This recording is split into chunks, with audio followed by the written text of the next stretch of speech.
Hello. Today we are going to share with you what sustainable development is and what is education for sustainable development. The purpose here is to offer all of you a deeper understanding on what sustainability is all about and what are the implications of that to education. So what is sustainable development? Or what's the difference between that and sustainability? Can we look at sustainable development through the lenses of a cup of coffee? How can we look at sustainability and the concept of sustainability from the various things that we wear in our daily lives and the various things we consume, such as a simple cup of coffee? We all enjoy coffee every day, or tea, or a cup of juice. The question is, where does it come from? A coffee requires a lot of earth resources to be produced. Fertile soil, water, and it also implies that many people have been working behind the scenes for us to enjoy a simple cup of coffee. So if we put the lenses of sustainability and sustainable development, we could look at the environmental, social, and economic dimension of a simple cup of coffee. And the same with everything that we use. Could be our pair of shoes, our clothes, our telephones. Everything that we need in our daily lives has a whole ecological dimension around it. It has a whole social dimension because, for instance, in the case of a cup of coffee, it has probably helped the livelihoods of many people, many farmers around the world. So our impact as a consumer requires a deeper sense of responsibility to what we drink and consume and the impact of that in people's life, maybe across the world, such as the production of coffee. Let's look at the definitions of sustainable development. How could we define? There are many definitions from many writers and books from around the world, and we are going to only look at some of them.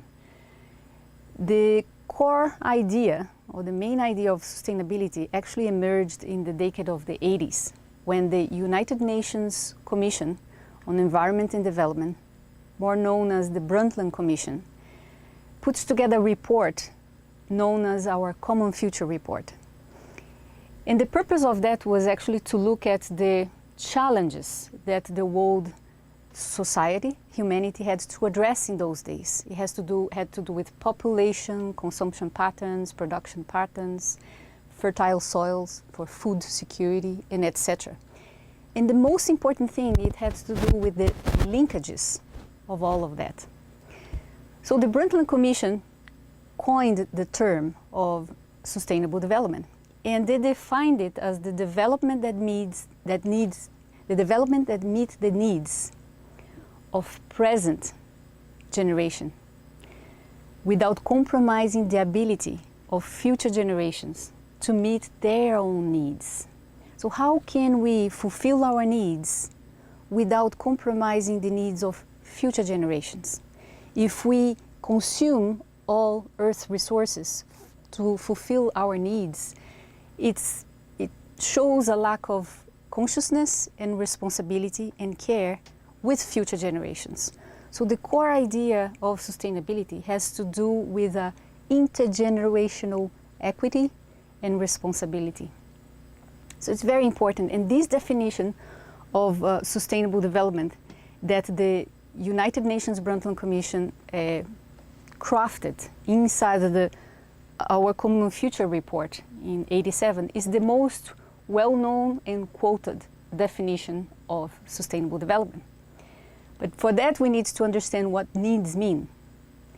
There are many other scholars, professors, governments that have taken that idea and interpreted it in their own way. Let's look at a few of them. Herman Daly said that sustainable development is progressive social betterment without growing beyond ecological carrying capacity. What does that mean? Earth has a limitation with the carrying capacity. Our Earth, ecological Earth systems can provide us water, air, clean air, food, but it has a carrying capacity, which means that it has a limitation for what it can receive, process, and offer. In other words, air. Earth's carrying capacity has a possibility to clean the air out of pollution. The issue is that we have been generating pollution, air pollution, water pollution, far beyond Earth's capacity to regenerate. So Herman Daly, according to his perception, he writes that sustainable development is progressive social betterment without compromising beyond ecological carrying capacity. Mati Zabuacarnago, who was one of the creators and founders of the idea of footprint, he says that sustainable development is living in material comfort and peacefully with each other within the means of nature. So again, is this notion of there are limitations, and we have to find out what's to strike the right balance of what it means to live within nature means. Donella Meadows, in the famous book that was actually issued in 1972 called The Limits to Growth, they became very well known with that publication because it really elevated the world awareness and understanding of what are the limits to growth. And they said in that publication that, according to them, that sustainable development has to do with a sustainable society, is one that persists over generation. So that idea of responsibility that goes beyond our current time and our generation. The World Conservation Union, IUCN, in 1980, they said that for the idea in which they articulated sustainable development is that for development to be sustainable, it must take account of social, environmental, ecological factors, as well as economic ones, of the living and non-living beings, and of the long-term as well as the short-term advantages and disadvantages of alternative actions. But above all, it's very important that sustainable development, for us to understand sustainable development or sustainability, is that we have a growing population around the world. We have growing consumption and production patterns that are not necessarily sustainable. So how can we strike a good balance between population growth and our consumption and production patterns that really fulfill or are in line, I would say, with the Earth's carrying capacity, but also with the lenses of good distribution of natural resources and production goods. So sustainable development really involves looking at all of these dimensions at the same time and looking for a balanced approach, an integrated approach. Depending on where we come from in the world, we might have an understanding or lenses that would think that population growth is the biggest challenge to address life on Earth. Depending on if we come from another side of the world, we could say, no, actually, that's not the biggest problem. The problem is the unsustainable consumption and unsustainable production patterns that our societies are addressing. I would say that it's both. It's how can we really address our patterns of consumption and production and reorient that to really look at Earth's carrying capacity, and at the same time also have a balance in terms of population growth. A few things, above all, that we need to know regarding sustainable. First, we need to distinguish the concept of development from economic growth. they are not the same. Economic growth is focused on the growth of economy. Development, good development, should be focused on the well-being of people, should be focused on addressing the basic needs of people. So many people have a concern with the term sustainable development because of a misunderstanding or misconception of what development really means.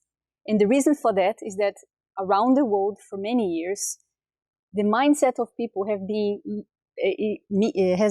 been understanding development as if it was a synonym of economic growth. It's not. So we have to distinguish those two concepts. The concept of sustainable development implies limits. The limits of Earth, the limits of our planetary boundaries, right? To offer natural resources and also to absorb all the waste and residuals that population normally generates, either through the air or through water. It also implies long-term thinking. Sustainability requires us to shift away from a short-term approach to a long-term approach to whatever we do in our lives and in our societies. So this concern and care with the future generations. Sustainable development also requires an integrated approach, a systemic approach for problem solving, seeing above all the relationship of all these dimensions, economic, social, and environmental dimension. Sustainable development also requires us to understand that it's not just about environment. Many people relate the idea of sustainability or sustainable development as if it was a synonym of environmental protection. It is not. Sustainable development is not just about environment. It also addresses social equity, and it also addresses our economic concerns. But the reality is that unfortunately many of our decisions are driven by this mindset. Many of our decisions, society decisions, individual decisions, our household, our institutions, make decisions mainly driven by our economic concerns, which means that how much money we are going to make and how much money we are going to lose on a decision we are going to make is more important than people's life and people's well-being. It's more important than caring for water for ourselves and future generations. It's more important than even thinking about clean air. So of course, this is a misconception. It's a sort of illusion of what is really the reality behind. But this is how this fragmented way of looking at our lives, but not only fragmented, but probably I would say myopic, I would say hazy, and maybe a misconception of what really is important to keep life on Earth. Is not really to feed economy, is looking at the well-being of people and non-human beings, but the large living world, well-being. Economy should be seen as a subset of this. So, the concept of sustainable development, the idea of sustainability, is really an effort to challenge us to move away from this mindset to this mindset. Sustainable development is really something that is kind of a mindset that we can find, that we should find, that lies on the intersection of the social dimension of our concerns, such as public health, access to good public health to people, access to housing, education. These are our social concerns, no? Access to food security. But we also have economic concerns, to have jobs and to find basic material resources for us.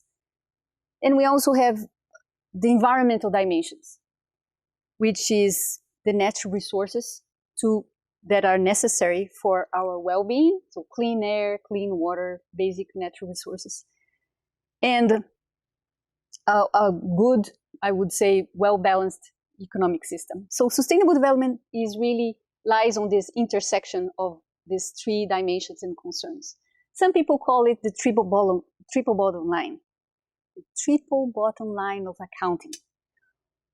At the end of a fiscal period, our governments, our institutions normally issue a financial report. And we are normally more easily, we can deal with a financial report of ourselves, our individual lives, and our institutions or a country, which looks at how much we spent, how much was the income. However, those financial reports are not accounting for the social and environmental effects of our actions, decisions, and activities. So nowadays, particularly in the private sector world, the concept of triple bottom line of accounting that shows the impact of our actions and activities on people, planet, and profit is a concept that is more and more used around the world. But we could also say that sustainable development involves even more than those three dimensions, which we already have seen, that's the economic, environment, and social dimension. In order to address sustainability, we also need to approach it from a political and cultural and spiritual dimension. But again, it's the intersection of all these dimensions. The interactions of all these spheres and dimensions is where sustainability concept lies. Again, to understand the concept of sustainable development would mean that we look at all these various concerns with an integrated approach or the relationship among all of them. Again, as I mentioned, we have a social pillar, people that are concerned with human rights, children's rights, education, public health. But how does that relate with the economic pillar of our decisions? Production, consumption, and etc. And the environmental pillar, which has to do with the climate change issues, fertile soils is very important for the health of people, right? Good forests is important to clean the air for the health of people around the world. So I would say that the concept of sustainable development has to do with the new lenses. How do we move from a fragmented approach to our decisions to a more systemic and integrated approach? How do we move away from a careless approach to a more caring approach and responsible approach for our decisions? And above all, it's about the relationships. It requires us to use new lenses of how to see the world and how we see the impact of our actions and decisions in the short term and in the long run. This is more or less a summary of the core idea of sustainability. But we could also invite ourselves to look at it from even a different angle. It is less anthropocentric and it's more life-centric. So I invite you to think at these different dimensions with this approach, which means the economic concerns should not really lie on the same level of importance of life on Earth. The purpose of life on Earth is not to feed a good economy. Actually, the economic dimension is a subsystem of the social dimension, which is actually both of them are subsystem of life on Earth and the environment. There is no good economy possible on Earth without healthy people and without healthy environment. So this is a more life-centric approach that really invites us to change our mindset and our mental models to look at not only the interrelations, but also what's its core and the purpose of life on Earth is the well-being of people in the large living world. Economy concerns is there mostly and above all as a service to the well-being of people. So we would say that we find ourselves, humanity, in a crossroads. We need to make decisions. There are a lot of dilemmas. We need to fulfill our basic needs, but at the same time, those basic needs can generate a huge impact on the lives of people from around the world. Again, the simple cup of coffee that we drink can probably have an effect on the lives of people on the other side of the world. So the decisions are different when we have that new consciousness, global consciousness, that whatever we consume here in our daily lives, we are actually having a sort of impact in the lives of people and in the natural resources all over the world. There are no borders for that, especially in the more globalized, economically globalized our world is, the more interdependent and the more a bigger sense of responsibility we should have.